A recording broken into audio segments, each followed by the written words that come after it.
റമദാൻ മാസം ചെലവ് ചുരുക്കേണ്ട മാസമല്ല, കുടുംബത്തിൽ വിശാലത ചെയ്യേണ്ട മാസമാണ്. ആഴ്ചയിൽ ഒരു ദിവസമാണ് ഇറച്ചി വാങ്ങിയതെങ്കിൽ പരിശുദ്ധ റമദാൻ മാസം സമാഗതമായാൽ ആഴ്ചയിൽ 2 ദിവസം ഇറച്ചി വാങ്ങിക്കുന്നുണ്ട്, വിരോധമില്ല.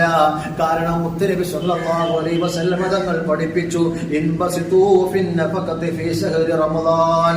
റമദാൻ മാസത്തിൽ നിങ്ങൾ നല്ല രീതിയിൽ വിശാലതയോടുകൂടി കുടുംബത്തിൽ ചെലവ് ചെയ്യണേ. ഫഇന്നൻ നഫഖത ഫീഹി കന്നഫഖതി ഫീ സബീലില്ലാഹ്. അല്ലാഹുവിന്റെ മാർഗ്ഗത്തിൽ യുദ്ധത്തിന് ചിലവഴിക്കുന്നത് പോലെ, അല്ലാഹുവിന്റെ മാർഗ്ഗത്തിൽ ചിലവഴിക്കുന്നത് പോലെയാണ് നിങ്ങൾ കുടുംബത്തിന് ചിലവഴിക്കുന്നത് പരിശുദ്ധമായ റമദാനിൽ. അതുകൊണ്ട് റമദാനിൽ വിശാലമാക്കൂ, ധാരാളം സമ്പത്ത് ചിലവഴിക്കൂ.